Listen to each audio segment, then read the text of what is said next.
ठीक है, ये लोहे का एक स्लैब है मान लो। कोई चैट में कुछ लिखा है यार, देख लेता हूँ मैं।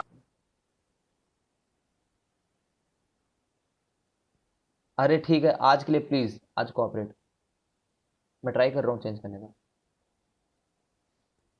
देखो sir, if current is sir क्या, अगर एक स्लैब है, उस स्लैब में तूने यहाँ पे एक वायर लगाई और इधर से उस वायर को बस निकाल दिया, है ना, यहाँ पे टच कराया वायर को, यहाँ पे टच कराया और इसको बाहर में एक बैटरी से कनेक्ट कर दिया तुमने। ठीक है, तो तुमसे पूछा जा रहा है तब रेजिस्टेंस कैसे लिखोगे इसका, तब इसका, ठीक है ना, तब तुम बोलना है रेजिस्टेंस तो रो एल बाई ए होता है। तो तुम्हें ये चेक करना है कि कौन से लेंथ को क्रॉस कर रहा है। तो वो इस लेंथ को क्रॉस कर रहा है, ये वाले लेंथ को, जिस लेंथ का नाम मैंने क्या दे रखा है, ए दे रखा है ना, इसका नाम ए है, ए, इसका नाम बी है और इसका नाम सी है। ठीक है, तो तुम एल लेंथ को क्रॉस करा रहे हो, तो कौन सा लेंथ क्रॉस हो रहा है, ए, और कौन सा एरिया क्रॉस कर रहा है वो, देख पा रहे हो, उस पर से भी सेम एरिया, तो बी, यार ये एरिया लिखना चाह रहा हूँ मैं, पता नहीं क्या लिख रहा हूँ, एरिया, ठीक है, तो कौन सा एरिया क्रॉस कर रहे हो, बी इंटू सी को। ठीक है ना, ऐसे ही इसको चेक करो करेक्ट है कि नहीं, इसको चेक करो करेक्ट है कि नहीं। ठीक है, और तो और इसको चेक करो, इसमें ये वाला पार्ट हॉलो है, ये वाला पार्ट हॉलो है, ये अंदर वाला पार्ट, सिर्फ इतना पार्ट सॉलिड है।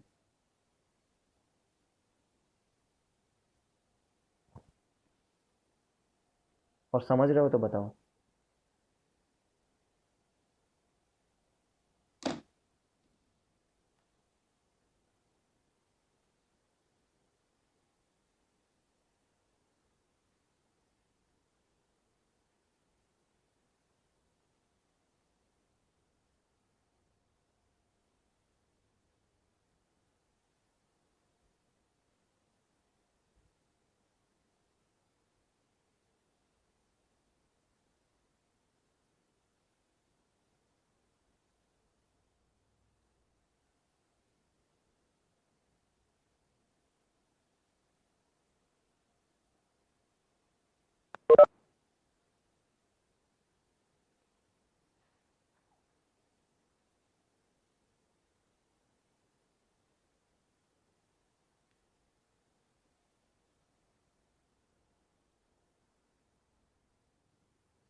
ठीक है, समझ गए हो ना, इसमें भी क्या लेंथ को क्रॉस कर रहे हो, एल लेंथ को। तो रो एल बाई कौन से एरिया से इलेक्ट्रॉन जा रहे हैं, ये तो बीच में हॉलो है ना, तो pi r two square minus pi r one square. अरे यार, ऑलरेडी मिडिल क्लास।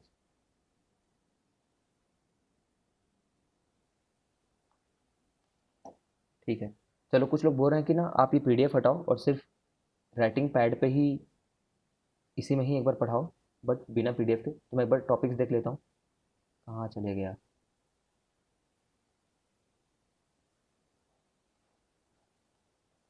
पता नहीं वो कहाँ चले गया।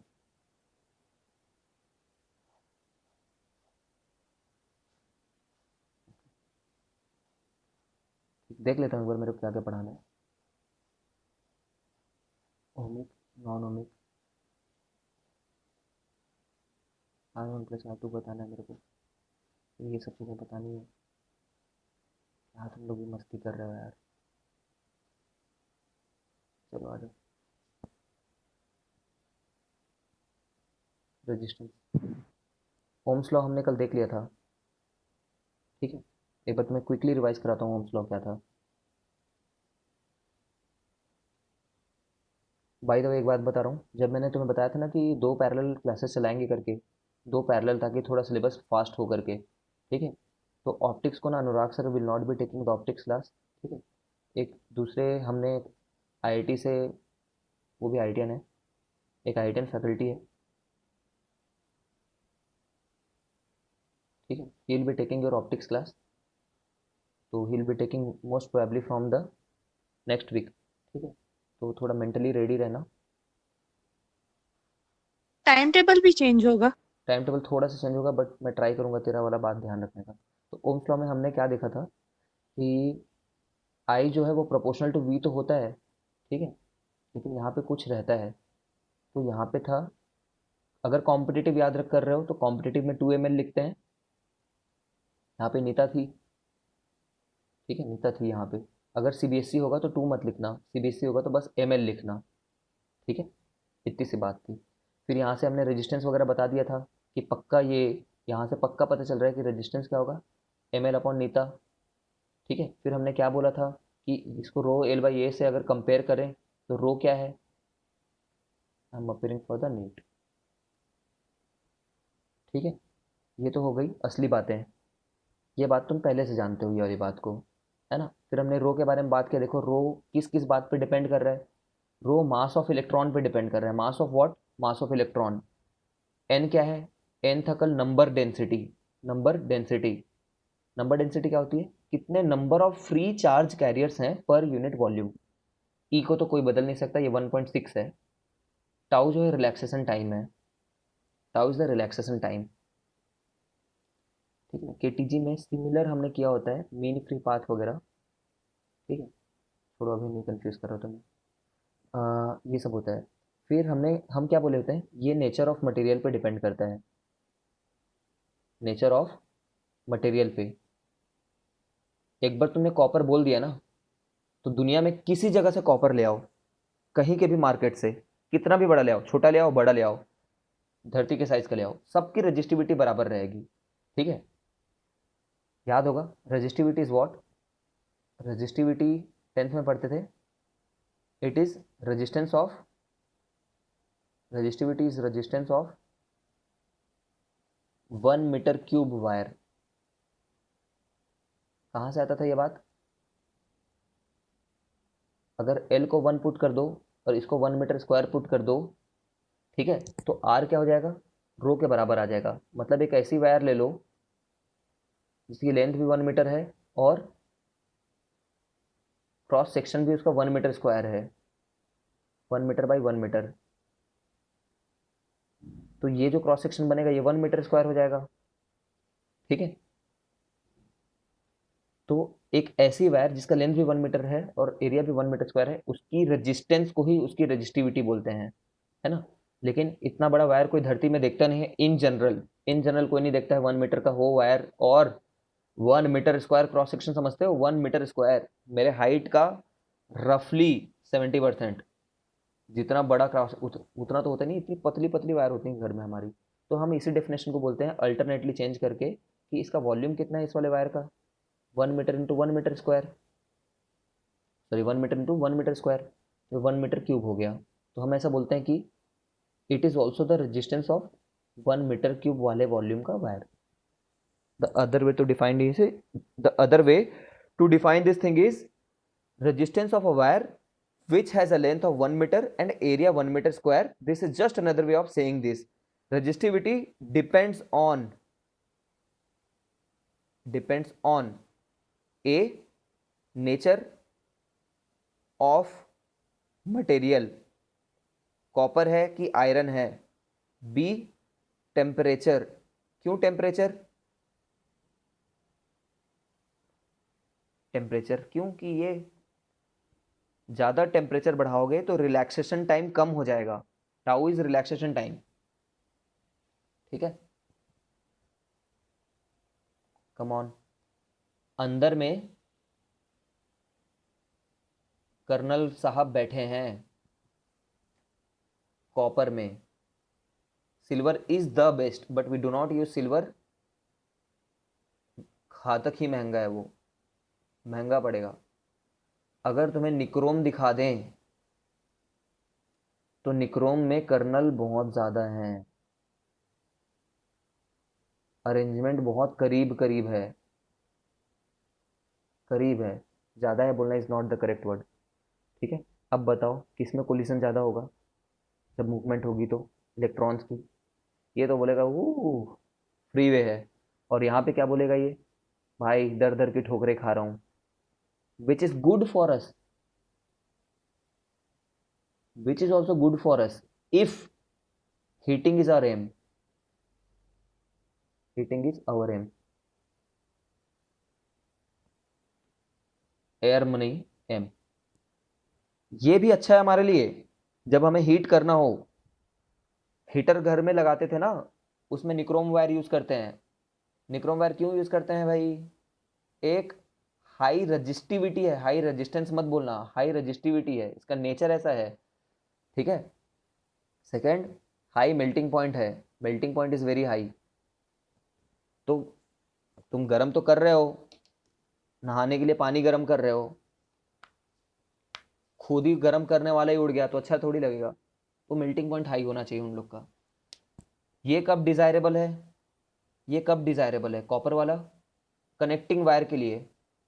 कनेक्टिंग वायर, कनेक्टिंग वायर के लिए ये डिजायरेबल है। तुम थोड़ी चाहते हो तुम्हारा कनेक्टिंग वायर गर्म होता रहे, तो उसमें कम बार कोलिजन होना चाहिए, ठीक है। I guess everything is clear. when there will be when there will be increase in temperature, certainly they will vibrate and this will start colliding, so certainly the resistivity will increase, ठीक है। अच्छा, समझ ही गए होगे। Resistance तो इन पे depend करता है। रेजिस्टेंस किस पे डिपेंड करता है? Resistance depends on what? Rho पे, एल पे, ए पे और टी पे, टेम्परेचर। यहाँ नहीं दिख रहा फॉर्मूले में, क्योंकि रो खुद भी टेम्परेचर पे डिपेंड कर रहा है। रेजिस्टिविटी खुद टेम्परेचर पे डिपेंड कर रहा है, तो रेजिस्टेंस भी टेम्परेचर पे डिपेंड करता है, बोल सकते हैं, कोई प्रॉब्लम नहीं है, सही बात है, 100% करेक्ट बात है, ठीक है। Rho depends on this two things only. Rho depends on this two things only, this two things.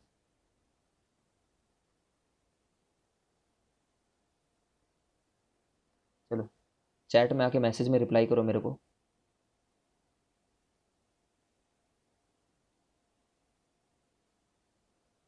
एक वीआई ग्राफ बनाया,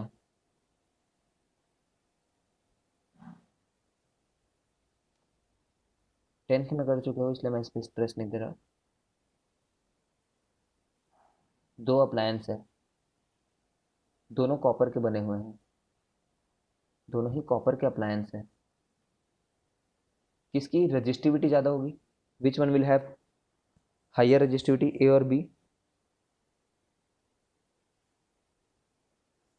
वीआई ग्राफ याद है क्या?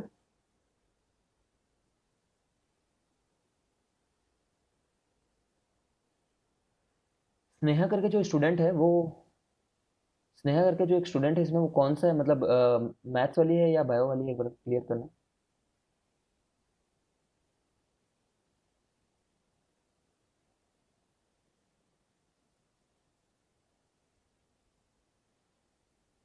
ओके चलो, if you have any doubt in understanding all these things, एक बार मुझे just वहाँ पे बताना, बिकॉज मेरे स्टूडेंट्स का हमने उस तरीके से डिस्कशन किया होता है पिछला, तो हाँ, सब लोग सेम रजिस्टिविटी बोल रहे हैं, तो उन लोग थोड़े समझ जाते हैं कभी कभी किसी किसी बात को। तुम ना समझो तो वहीं पे पूछना, ठीक है। अब देखो, हम लोग क्या बोलना चाह रहे हैं? रजिस्टिविटी तो सेम हो गया, दोनों कॉपर है ना। अब रेजिस्टेंस किसकी ज़्यादा है अगर मैं पूछूं तो? Which one is having more resistance? Which one is having more resistance? A, A is having more resistance obviously, because the slope of VI graph will give you resistance। यहां से पता चल जाता है VI, I को अगर नीचे ले आओ तो इसको इधर अगर भेजो तो ये तो रेजिस्टेंस ऊपर जा रहा है यहाँ पे, है ना। Slope of VI graph give resistance, समझ ही रहे हो। नीच हरकत करते हैं, नीच हरकत क्या करते हैं? ए का मोर रेजिस्टेंस ऐसे, नीच हरकत ये करते हैं कि ये इधर बना देते हैं, वी को इधर, आई को बना देते हैं। तभी भी ढूंढ लेना ना, कोई परेशानी की बात नहीं है। जो वी की तरफ ज्यादा झुका हुआ हो ना, या फिर ऐसा समझ लो जो आई से ज्यादा दूर हो, या फिर जो वी की जितने करीब हो, वी के जो जितना करीब हो उसका उतना ज्यादा रेजिस्टेंस है। करते कैसे हैं? तरीका वही है हमारा, एक हॉरिजॉन्टल लाइन खींच लो या फिर एक वर्टिकल लाइन खींच लो। एक हॉरिजॉन्टल लाइन खींचा मतलब तुमने सबको 20 वोल्ट पे रख करके चेक कर रहे हो। 20 वोल्ट पे रखने पे किसी बंदे में कम करंट आ रहा है, किसी बंदे में ज्यादा करंट आ रहा है। किस में कम क्यों आ रहा होगा, किसी में कम क्यों आ रहा होगा? ज्यादा रेजिस्टेंस होगी इसलिए आ रहा होगा कम, ठीक है। Enough of this 10th class revision, आप जाकर के घर में रिवीजन करिए।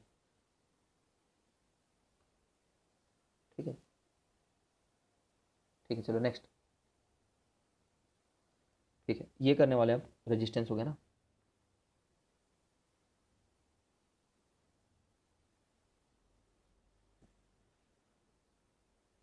Combination of resistances, favourite topic चालू होते हुए यहाँ पे जो पार्ट इजी है ना वो पार्ट मैं भगा रहा हूँ। Combination of resistances,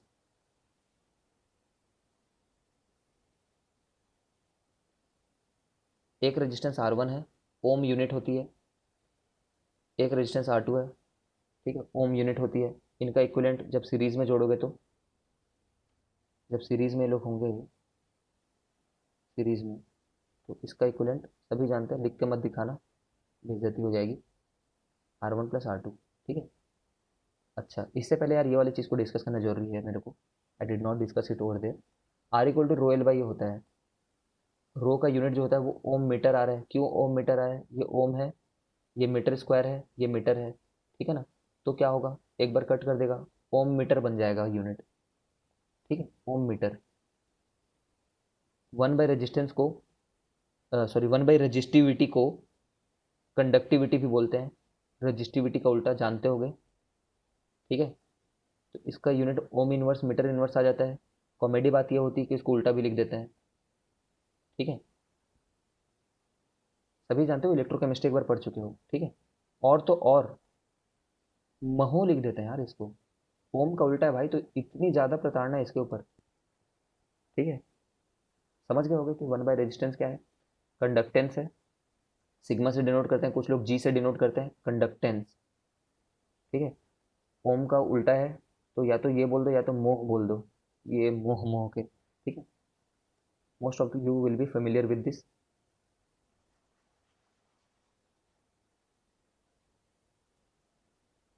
okay. तो this is there.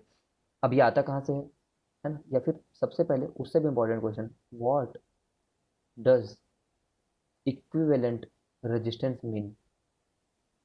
What does equivalent resistance mean? Equivalent resistance should carry should carry same potential difference as individual registers। Question पूछ रहा हूँ मैं, ठीक है ना। Equivalent resistance should carry same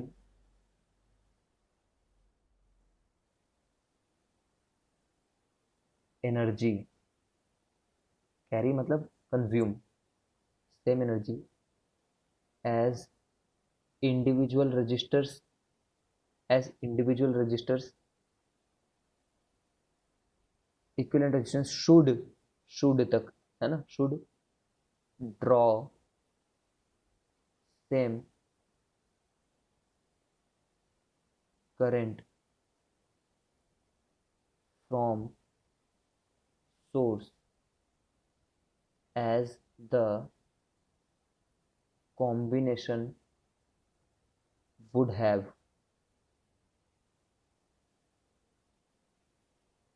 drawn।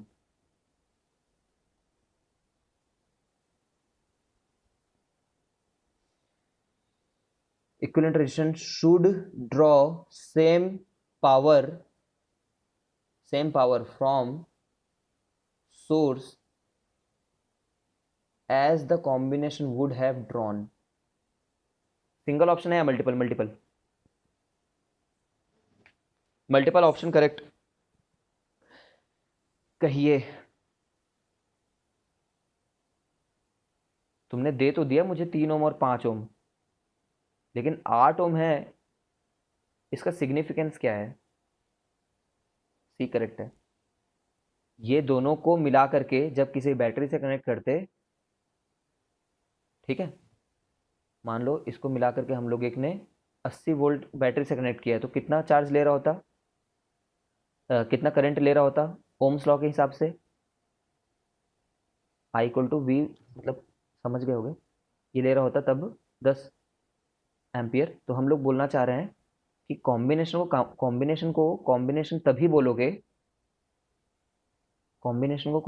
तभी बोलोगे जब वो उतना ही करंट ले।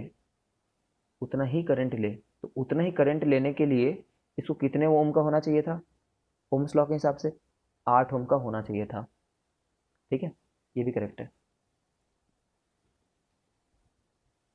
सेम पावर भी करेक्ट है स्टेटमेंट।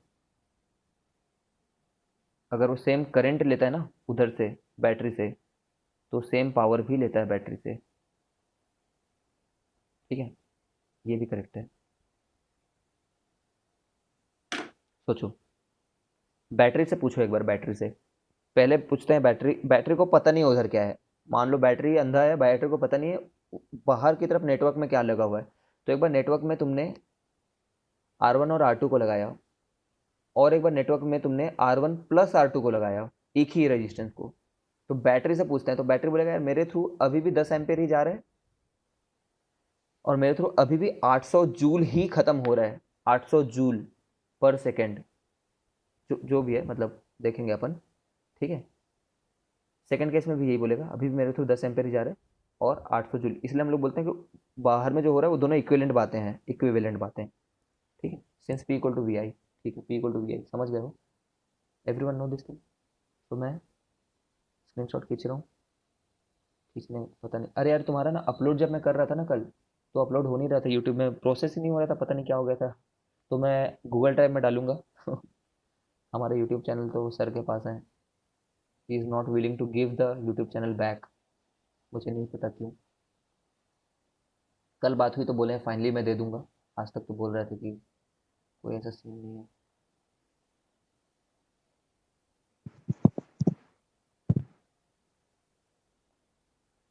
सर हाँ, सर अगर पावर सेम है तो फिर पोटेंशियल डिफरेंस भी सेम नहीं होगा? नहीं होगा। अरे मैंने ये बोला था कि अगर इसमें 10 वोल्ट है, इसमें 10 वोल्ट है, तो क्या इक्विवेलेंट में भी 10 वोल्ट ही रहेगा, ये पूछा था मैंने। इंडिविजुअल लिखा था ना, ऐसा थोड़ी होगा। इसमें 10 वोल्ट है, इसमें 10 वोल्ट है, तो इसमें हो सकता है 20 वोल्ट हो रहा हो। सम ऑफ इंडिविजुअल नहीं बोला था मैंने, सम ऑफ इंडिविजुअल नहीं बोला था मैंने, इच इंडिविजुअल बोल दिया था उस क्वेश्चन में। समझ गया क्या?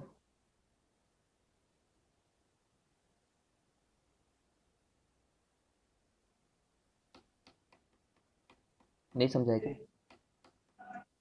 सोचो। समझे मत समझे, कोई लेन देना नहीं है।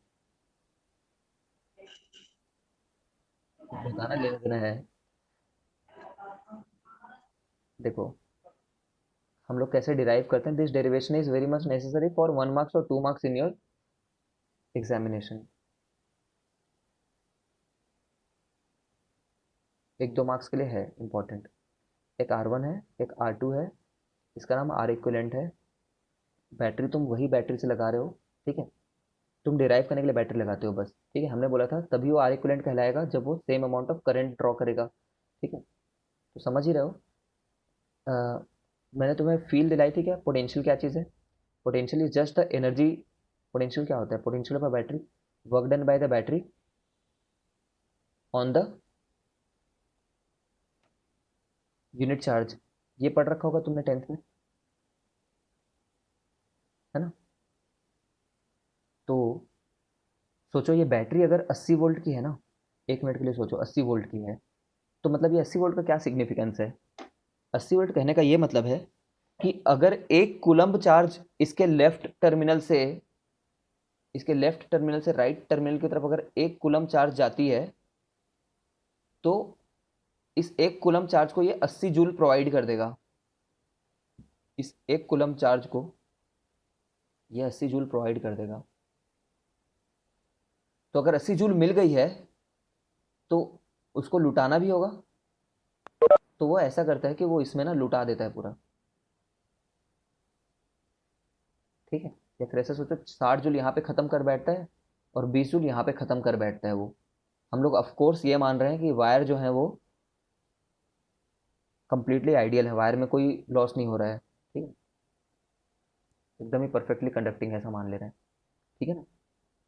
तो जब जब मैं तुम्हें वोल्टेज बोलूँ, तो तुम्हारे दिमाग में हमेशा आना चाहिए वोल्टेज इज जस्ट एनर्जी, ठीक है ना, it's not simple energy, it's just energy per unit charge, ठीक है। तो तुम ऐसा सोच लिया करना, एक कूलम्ब के बारे में सोच रहे हो तो तुम्हारे लिए काम बहुत सरल हो जाएगा, ठीक है ना। ओके, तो अब से मैं बहुत ध्यान से बता दे रहा हूँ, वोल्टेज जब मैं बोलूँ ना कि 20 वोल्ट का है, मतलब 20 जूल के हिसाब से तुम्हें सोचना है, ठीक है ना, 20 जूल के हिसाब से सोचना है, बहुत फास्ट ऐसे ही सोचना होगा तुम्हें। तो what ever is the voltage over here, वो V1 और V2 करके दो बार में खर्च करता है वो, फिर से वो चार्ज जब यहाँ पे आता है तो फिर से 80 देता है, फिर से घूमता है और फिर से 60 और फिर से 20 खत्म करता है, फिर से आता है, यही होते रहता है।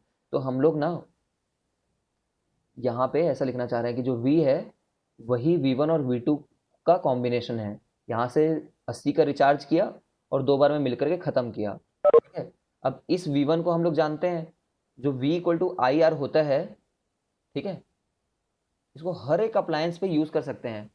बहुत इंपॉर्टेंट बात है, याद रखो यार, इसको कैसे यूज़ कर सकते हैं, ईच अप्लायंस पे भी कर सकते हैं, अप्लायंस ईच इक्विपमेंट अप्लायंस पे भी कर सकते हैं, और होल सर्किट पे भी कर सकते हैं, पूरे सर्किट के लिए भी लगा सकते हैं जब चाहो तुम तो, और हर एक इंडिविजुअल अप्लायंस के लिए भी लगा सकते हो चाहो तुम तो, ठीक है। अभी होल सर्किट के लिए लगा करके नहीं दिखाया हूं मैं, ठीक है, रुकना एक minute.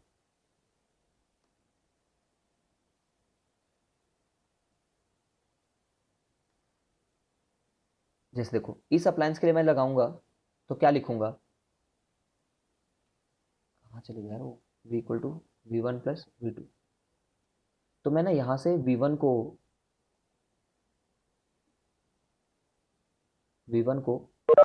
I into are one बोल रहा हूँ और V2 को आई इंटू आर टू बोल रहा हूँ। तुम्हें पता है कि यही करंट जो है वो जा रही है, जा रही जा रही, चार्जेस जा रहे हैं, करंट जा रहा है मतलब चार्जेस जा रहे हैं, तो इससे भी होकर के गुजरेंगे और इससे भी होकर के गुजरेंगे, ठीक है। तो यहाँ से मैंने ये कर दिया। अब ये वाले V को ना मैं यहाँ से लिख देता हूँ,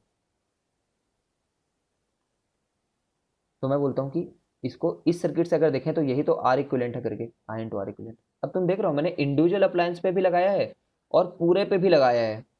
जब पूरे पे लगाते हो ना, होल सर्किट पे लगाते हो, when you are thinking of applying V equal to IR on the whole circuit, then this I should be the I which is coming out of battery। ये I वो बैटरी, ये वो I होना चाहिए जो बैटरी से just निकल रहा हो, और ये R वो वाला R होना चाहिए जो R इक्विवेलेंट हो, ठीक है। और एक पर्टिकुलर अप्लायंस में लगा रहे हो तो उस अप्लायंस से जाने वाला करंट और उस अप्लायंस का रेजिस्टेंस, पूरे सर्किट के लिए तो बैटरी का करंट, बैटरी और पूरे सर्किट का रेजिस्टेंस, ठीक है। इनफ सेड, समझ गए होगे कहाँ से आता है ये, कोई बड़ी बात नहीं थी, इतनी सी बस बात है, just taking a print screen and deleting it. Parallel combination देखो, पैरेलल कॉम्बिनेशन बहुत जल्दी से मैं करूँगा, पैरेलल कॉम्बिनेशन,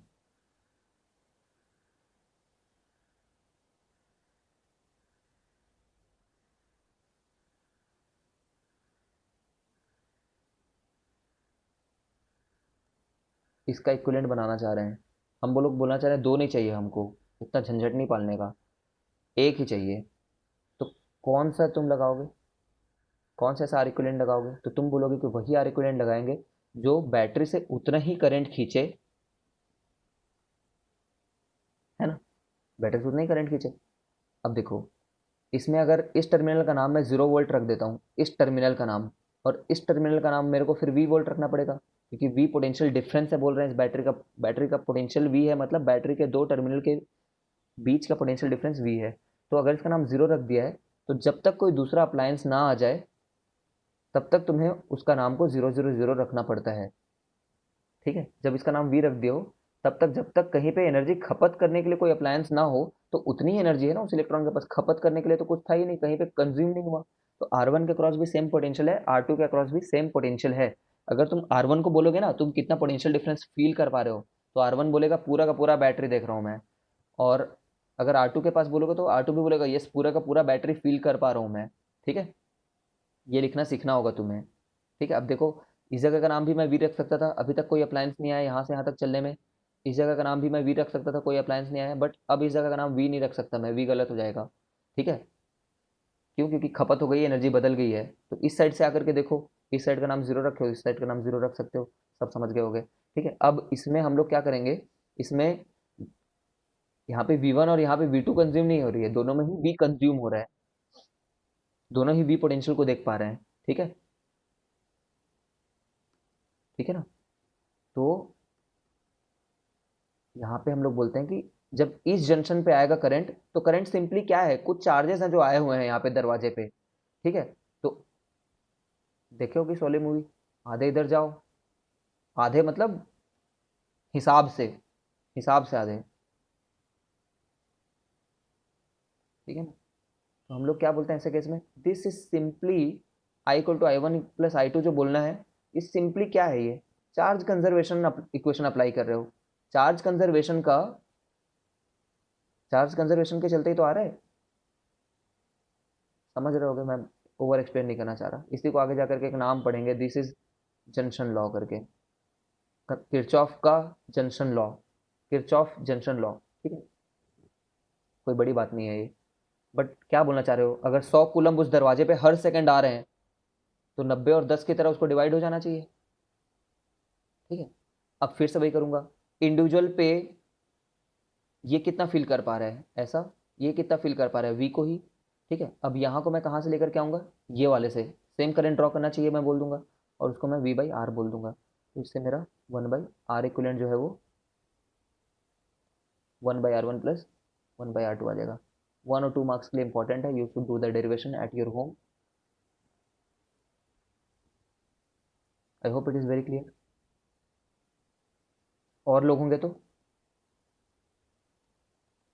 ठीक है, और लोग होंगे तो चलो, I am just deleting it, every one of you know the formula, so there is no point in over discussion, it's just most of the student, मेरे यहाँ से पढ़ करके गए स्टूडेंट्स ने मेरे को एक बार कॉल किया और बोले कि सर जो लोग बंसल और फिटजी से पढ़ करके आए हैं, ठीक है, या फिर एलन वगैरह से पढ़ करके आए हैं, वो लोग बोल रहे हैं कि आप गलत पढ़ाए हो, सीरीज और पैरेलल कॉम्बिनेशन का डेफिनेशन ही गलत पढ़ा दिया आपने करके, ठीक है। क्योंकि अपेरेंटली उनके प्रोफेसर ने गलती कर दी वहाँ से, वहाँ पे पढ़ाने में, और वो मिसमैच हो रहा था, जो उनके प्रोफेसर ने जो पढ़ाया वो मैच हो रहा था बुक से, और उनके प्रोफेसर और उनके बुक ने जो बताया वो मैच नहीं हो रहा था जो मैंने पढ़ाया मेरे स्टूडेंट लोग के लॉजिक से। तो मैंने बोला कि ऐसा हो ही नहीं सकता, ये इतनी छोटी बात है, प्रोफेसर भी गलत नहीं करेंगे वहाँ पे, पक्का वो स्टूडेंट लोगों ने प्रोफेसर की बात समझने में गलती करी होगी। फिर उन्होंने बुक दिखा दिया मेरे को, तो मैंने बताया बुक में ही गलती है, मैंने बताया कि वो बुक जिस बुक से छापी गई है ना, वो एक इंडियन ऑथर की बुक थी, वो बुक भी किसी फॉरेन ऑथर की बुक से छापी गई थी, तो मैंने वो दूसरी बुक भी ढूंढ निकाली कि देखो यहाँ से छापा गया है, ठीक है। इट मे सो हैपन कि लोग छोटी छोटी कॉन्सेप्ट को भी गलत पकड़ लेते हैं, ऐसा मैं बोल रहा हूँ, अपनी होशियारी नहीं मार रहा हूँ, इट इज़ वेरी कॉमन, कोई भी ऐसी गलतियाँ कर सकते हैं। तो तुम्हें इस टर्मिनल का नाम ना ए रखना है। दो लोग पैरेलल में तब कहलाएंगे, चलो तुम ही आंसर दे दो पहले, R1 is parallel to R2, ये स्टेटमेंट करेक्ट है क्या? R1 is parallel to R2 plus R3 का कॉम्बिनेशन, कौन सा स्टेटमेंट करेक्ट है? टू वाला। सेकंड वाला। ठीक है ना, ये स्टेटमेंट करेक्ट है। देखो दो लोगों को पैरेलल में बोलने का ये क्राइटेरिया है कि दोनों का एक टर्मिनल तो एक जगह पे जुड़ा हुआ हो, और दोनों के दूसरे टर्मिनल भी जो है ना, दूसरा टर्मिनल वो भी मैंडेटरीली एक ही जगह पे जुड़ा हुआ हो, एक ही जगह पे। जगह क्या होती है, जैसे इसका नाम बी रख दिया हो तो इसका नाम तो बी रख दिए हो, इसका नाम भी बी रख दिया हो, बट इसका नाम तो तुम बी नहीं रख सकते, बीच में अप्लायंस आ गया, एनर्जी बदल गई होगी, तो इसका नाम तुम्हें सी रखना होगा, पॉइंट का नाम। तो इसका इसका एक तो ए पे जुड़ा हुआ है, बट इसका दूसरा जो है वो बी पे ना जुड़ करके एक बी से जुड़ा हुआ है, एक सी से जुड़ा हुआ है, इसलिए तुम नहीं बोलोगे, है ना, इसलिए ये गलत होगा, इसलिए this one will be wrong, ठीक है। This you have to keep in mind, ठीक है। ये देखो तो, हिंदुस्तान देखे हो, हिंदुस्तान का नक्शा बना देता हूँ चलो मैं।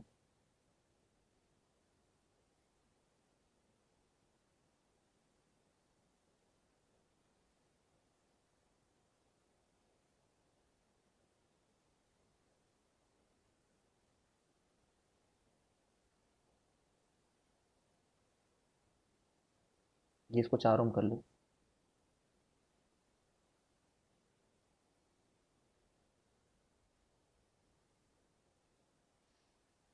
हिंदुस्तान का नक्शा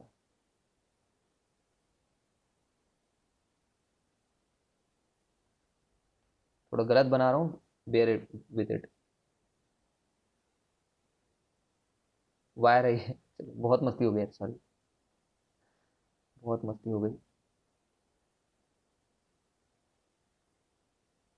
जुड़े हुए हैं ये वायर हैं। Find R equivalent. बताओ।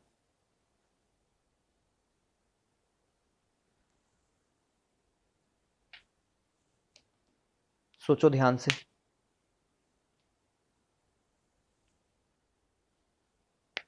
कुछ लोगों ने आंसर दे भी दिया है क्या?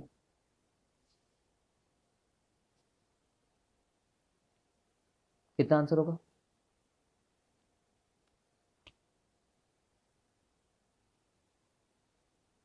2। परफेक्ट, ठीक है, हम लोग नाम देंगे। छोटे बचपन बचपन वाली बातें गई, बचपन वाली बातें हैं तुम्हारे एसएल अरोरा वगैरह में, ढूंढ सकते हो, ढूंढना चाहो तो।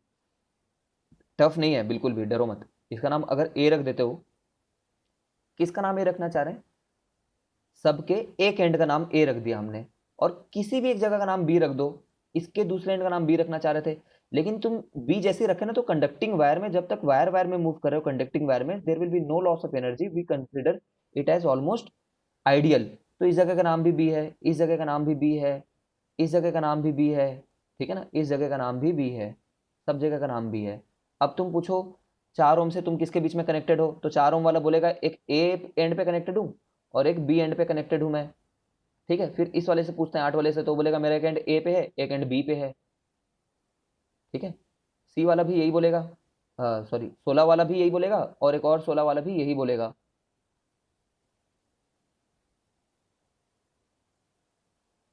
ठीक है ना, तो तुम्हारी फास्ट मेमोरी में क्या जाना चाहिए, आर और आर मिलते हैं तो r/2 बनते हैं।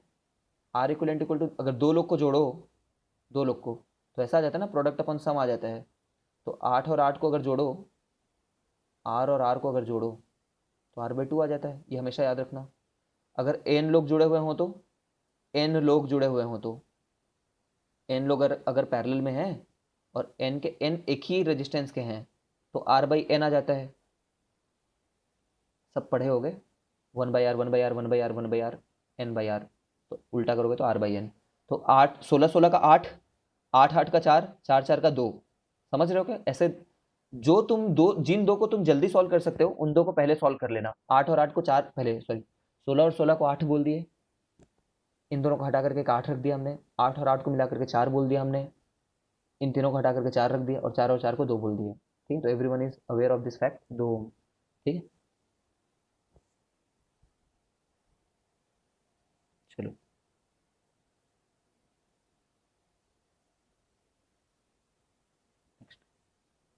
कुछ और बातें तुम्हें याद होनी चाहिए, फटाफट याद होना चाहिए।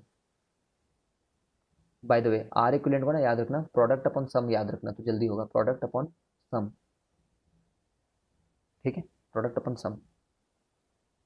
जैसे कि मैं तुम्हें बोलूँ कि याद रखने वाली बातें तो वही है, 6 6 हो गया, और क्या बोले, 6 3 का पैरेलल कितना होगा, 6 3 का कितना इक्विवेलेंट होगा बताओ, एक 6 ओम है, एक 3 ओम है, 12 6 का कितना होगा?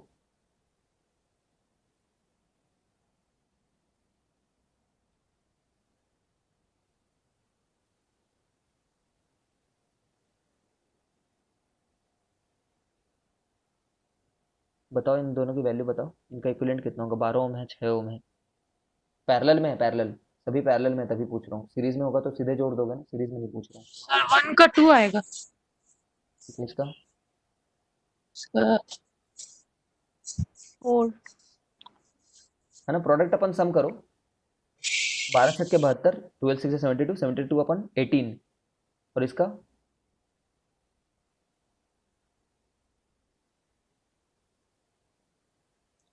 3 सर 3 आएगा। है ना। थोड़ा इसको याद रखना यार, थोड़ा फास्ट मेमोरी में याद रखना, खास करके इसको तो खास करके 6 3 का 2 होता है, ठीक है, ये याद रखना तुम्हें।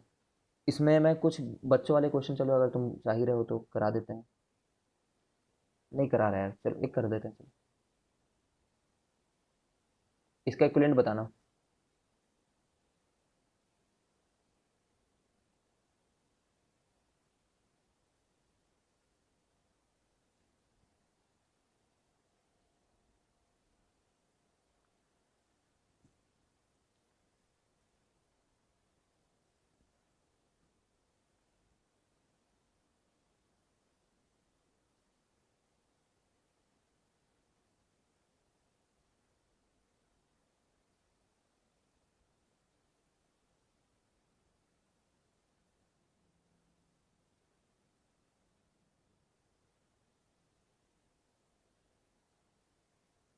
ये 3 है मान लो, चलो हाँ इसका इक्विवेलेंट बता दो। आई एम रियली सॉरी, अब क्वेश्चन जाकर के कंप्लीट हुआ है, इसका बताओ इक्विवेलेंट। 5। 5 आ रहा है इसका, पता नहीं क्यों, लेकिन मेरे को नहीं लग रहा है 5 आ रहा है करके। सर 1.5 1.5। ठीक है, हाँ सर 1.5। ठीक है, ऐसा तुम्हें देख करके दिखना चाहिए वो, है ना, you should not pick up the pen. ठीक है, सभी लोग करेक्ट बता रहे हैं तो काफ़ी खुश होते हुए यहाँ पे। 12, 12 12 का 6, 6 6 का 3, 3 3 का, ठीक है, हो गया। ये सब जानते होगे कि अगर पैरेलल होता है, बचपन में पढ़ा होगा तुमने, पैरेलल अगर होता है तो सबसे स्मॉलेस्ट से भी छोटा हमारा आर इक्विवेलेंट आ जाता है। समझ रहे हो क्या? जैसे अगर मैं तुम्हें बोलूं कि 8 पैरेलल में है, मैं बोल रहा हूँ 8 ओम, 10 ओम, 1000 ओम, 10 करोड़ ओम, इतने ओम, है ना, और 4 ओम, ये सभी पैरेलल में हैं। तो आर इक्विवेलेंट जो होगा, है ना, वो 10 से 100 के बीच में आएगा क्या, या फिर वो 4 से 8 के बीच में आएगा क्या, या फिर वो 4 से छोटा आएगा क्या? क्या आंसर होगा? सबसे छोटे से भी छोटा होता है, जानते होगे। In parallel R equivalent is सबसे छोटे से भी छोटा, और सीरीज में अगर ये लोग सीरीज में जुड़े होते तो सबसे बड़े से भी बड़ा। कितना जीरो है यार, 3 3 6 7 8, 3 3 6 7, अरे बहुत जीरो बना दिए थे मैंने, दो और। सीरीज में सबसे बड़े से भी बड़ा, पैरेलल में सबसे छोटे से भी छोटा। पैरेलल में सभी लोग बोलते हैं हम लोग सेम पोटेंशियल के अक्रॉस अप्लाइड है, सीरीज में सब लोग बोलते हैं हमारे थ्रू सेम करंट जा रहा है। सीरीज में सबके अक्रॉस अलग अलग पोटेंशियल होता है, जानते होगे अलग अलग पोटेंशियल क्यों होता है सीरीज में। ठीक है, अभी देखते हैं, एक बेसिक क्वेश्चन और करते हैं फिर देखते हैं। चलो छोड़ो यार, बेसिक क्वेश्चन बहुत हो रहा है, चलो एक कर ही लेते हैं क्योंकि ये बहुत बार काम आता है।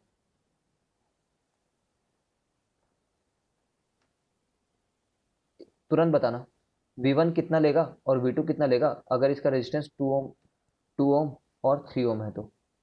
V1 और V2 कितना हो रहा होगा, कितना वोल्टेज वो लोग कंज्यूम कर रहे होंगे। और 60, 40 और 60।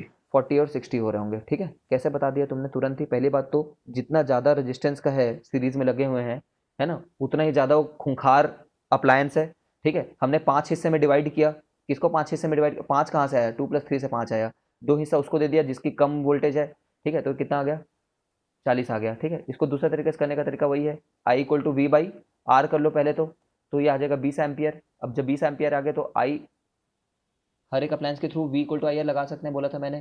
ठीक है, ये वैसे ज़्यादा करेक्ट तरीका है ये वाला करना, करेक्ट मतलब ज़्यादा सिंपल है, करेक्ट नहीं बोल रहा हूँ।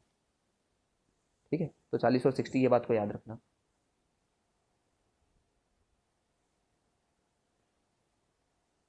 ठीक है, क्वेश्चन, क्वेश्चन क्या पूछते हैं वो लोग।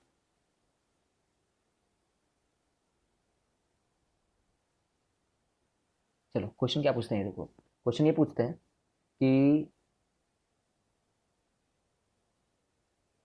क्वेश्चन क्या पूछते हैं, हाँ देखो, एक बल्ब है, a bulb is there, a bulb is there which can which can withstand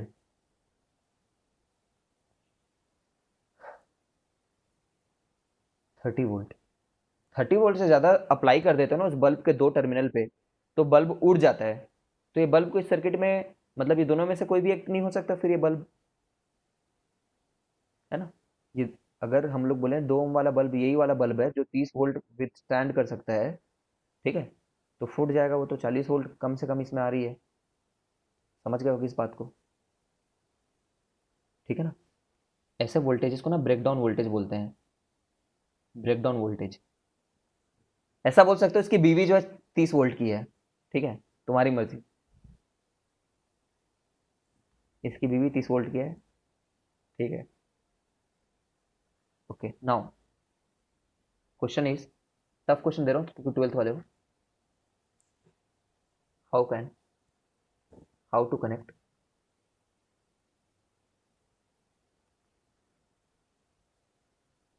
bulbs of बीवी, इनकी बीवी 20 वोल्ट की बस है, ठीक है? each bulb has resistance, बहुत सारे बल्ब हैं, है ना?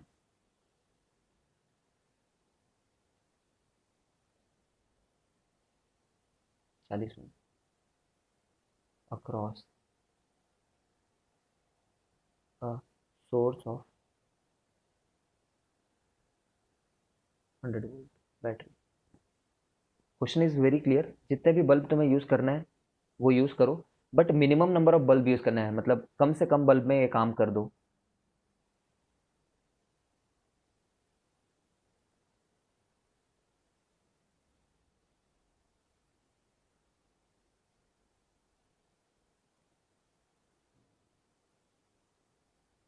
ठीक है? ऐसे एक्सप्लोरेटरी क्वेश्चन बनाया मैंने, तो क्या बोलोगे कि तुम्हारे पास 100 वोल्ट का बैटरी है, अगर कोई बंदा सोचता है कम से कम बल्ब चाहिए ना, एक ही बल्ब लगा देता हूँ, इससे कम क्या होगा सोच होगा, ठीक है? तो ये सस्टेन नहीं कर पाएगा, ये पूरा जैसे ही ये 100 वोल्ट देखेगा ये फट जाएगा, फट जाएगा ये, ठीक है? तो वो बंदा क्या बोलेगा कि मैं इसके पैरेलल में लगा देता हूँ, सोच लेता है, मान लो कोई गधा ही बच्चा आ गया मान लो, और वो पैरेलल में लगाने का सोच रहा है, तो अभी भी दोनों के दोनों 100 देख रहे हैं, दोनों दोनों फट जाएंगे, तो ऐसा कोई नहीं सोचेगा इन हिज सेन माइंड। थोड़ी फिजिक्स आती है, वो सोचेगा नहीं ऐसा, तो बगल में लगा देगा वो। अब हर एक बंदा कितना वोल्टेज झेल रहा है? अब हर एक बंदा जो है वो 50-50 वोल्ट झेल रहा है। कैसे 50-50 बोलते हैं? आइडेंटिकल है, आइडेंटिकल है, ठीक है ना? तो बराबर बढ़ जाएगा, ठीक है? तो 50-50 झेल रहे हैं, अभी भी मर जाएंगे। एक मिनट रुको, मैं कुछ गड़बड़ बोल रहा हूँ शायद, नहीं सही बोल रहा हूँ, अभी भी 50-50 वोल्ट झेल रहे हैं। अब कितना झेल रहे हैं लोग?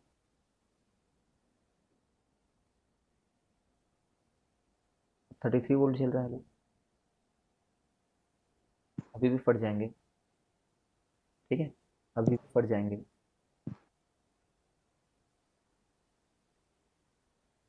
6 लगा दो सर। चल यार लगा दिया, 5 में भी नहीं हो रहा है, 5 में तो हो जा रहा है। अच्छा, ब्रेकडाउन तो वोल्टेज 20 सर वोल्ट, वो जस्ट ब्रेक डाउन एकदम वो 20 हो वोल्ट का जाएगा है, ना। 20 में फट जाएगा। जस्ट हो जा रहा है। चल इस नंबर को ना ऐसा ले लेते हैं ताकि तुम कंफ्यूज ना हो थोड़ा सा, वो ऐसे ही नंबर देंगे ताकि तुम कंफ्यूज नहीं होगे वहाँ पे। इसको ना 22 ले लेते हैं, 22 वोल्ट।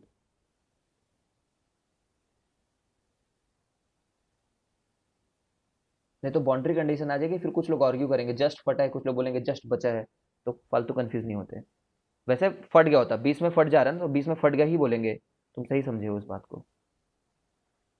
तो 5 लेने से काम हो जाएगा अगर 22 है तो, ठीक है?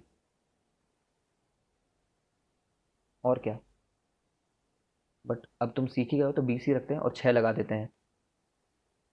20 रखोगे तो 6 लगाना होगा, है ना? अब इसी क्वेश्चन में वो क्या बोल सकता है मालूम है? इसी क्वेश्चन में बोल सकता है ये सब तो फुलफिल होनी ही चाहिए, and also R equivalent of circuit,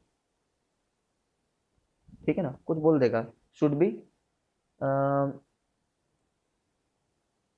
should be कुछ, अरे यार समझ रहे हो ना? इसकी आर इक्विवेलेंट कितनी हो गई है? इसकी आर इक्विवेलेंट हो गई है 40 × 6, ठीक है? इसकी आर इक्विवेलेंट 40 × 6 हो गई है, तो शुड बी 120 ओम लिख देगा। तो ऐसे 3 बार तुम्हें पैरेलल में रखने पड़ेंगे। जो सर्किट तुम्हारा बन रहा है उसका आर इक्विवेलेंट 120 होना चाहिए बोला है, बट इसका आर इक्विवेलेंट कितना हो गया है 240। हमने ये तो इंश्योर कर दिया, हमने ये तो इंश्योर कर दिया कि कोई ना फटे, बट ये वाली क्राइटेरिया फुलफिल नहीं हुई है अभी, ये वाली क्राइटेरिया। सर तो 3 बार क्यों रखेंगे सर, 2 बार में भी तो हो जाएगा ना। 2 बार रखेंगे ना, 3 बार इसलिए रखेंगे क्योंकि मेरी मैथ्स खराब हो गई है। 2 बार रखेंगे, सॉरी। ठीक है, 2 बार रखने से काम हो जाएगा। ठीक है, ये आंसर होगा। ऐसे कैपेसिटर में भी सिमिलर क्वेश्चन करेंगे, वहाँ पे भी बीवियाँ आएंगी, बहुत सारी बीवियाँ आएंगी, वहाँ पे बीवी का क्वेश्चन बहुत इंपॉर्टेंट होता है, यहाँ पे भी होता है। चलो, ये हो गया। इस टाइप के क्वेश्चन तुमने 10th में बनाए होंगे छोटे छोटे। ठीक है, कि इतने और इतने से इतना बना दो, इतने और इतने से इतना बना दो। ठीक है सौरभ, समझ गए ना तुमने, समझ गए तुम। अच्छा नेक्स्ट फिर, ये हो गया, ये हो गया, ये हो गया। ठीक है, ओहमिक कंडक्टर किसको बोलते हैं? ओहमिक, ओहमिक कंडक्टर उनको बोलते हैं जो ओम्स लॉ फॉलो करते हैं।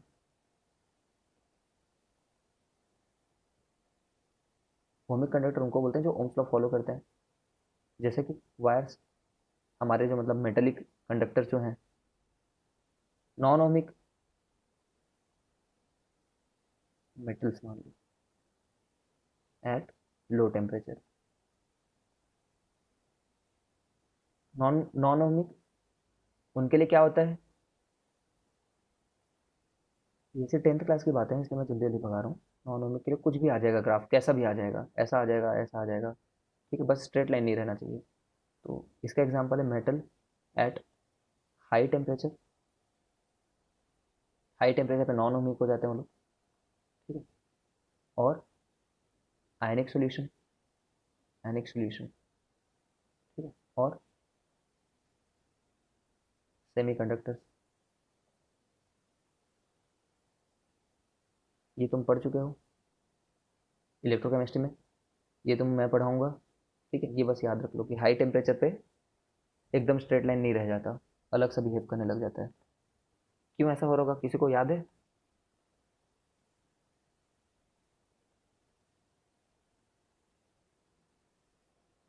क्यों ऐसा हो जा रहा होगा? सर टाइम कम हो जाएगा। ठीक है ना, स्ट्रेट, हाँ आर खुद बदल जाएगा ना, ज़्यादा टेम्परेचर होगा, टेम्परेचर अगर ज़्यादा हो रहा है तो आर बदल जा रहा है। तो आर ही तो स्लोप है उसका, तो आर खुद बदल जा रहा है टेम्परेचर चेंज होने पे, तो स्लोप बदल जा रहा है। ठीक है, ये सब बातें। अब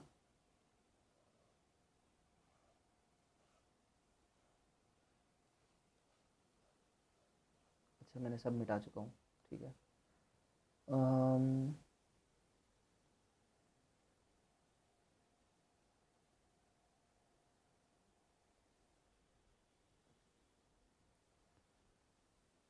इक्विवेलेंट रेजिस्टेंसेस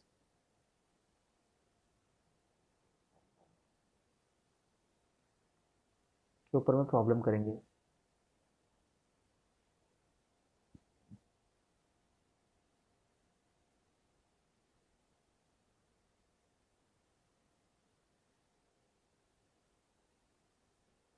रुकना एक मिनट।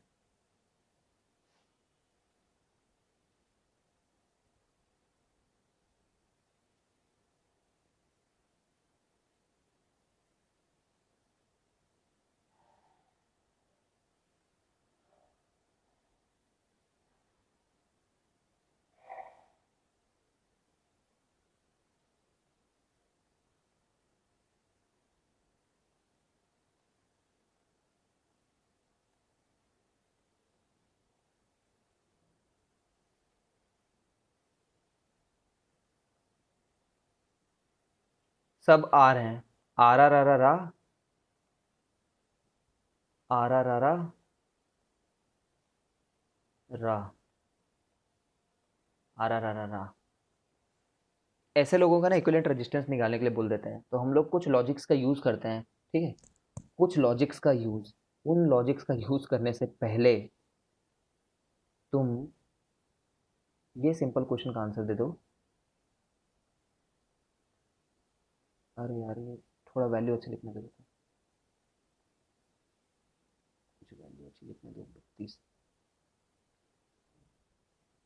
नहीं यार, चलो ठीक है यार, रुको, पहले इस क्वेश्चन का आंसर देना, फिर उस क्वेश्चन पे पहुंचेंगे। 4 है, 4 है, 6 रख देते हैं। तुम्हें पता है ना कि आर इक्विवेलेंट पूछना, सिर्फ मैं अगर बोलूँ कि सर्किट का आर इक्विवेलेंट कितना है तो ये बहुत रबिश क्वेश्चन होगा। सिर्फ मैं अगर ये पूछूँ ना इस सर्किट के लिए आर इक्विवेलेंट कितना है तो रबिश क्वेश्चन होगा। मुझे पूछना होगा आर इक्विवेलेंट अक्रॉस, कुछ हर बार बताना होगा आर इक्विवेलेंट अक्रॉस क्या, ए बी। जब मैं ऐसा बोलूँ तो ए बी के अक्रॉस बैटरी लगी है समझना, R equivalent across A C और R equivalent across B C, हर किसी का अक्रॉस अलग अलग वैल्यू आ सकती है, ठीक है। तुम ये एक बार सॉल्व करो, मैं 1 मिनट में आया, मेरे को एक छोटा सा काम है, ठीक है।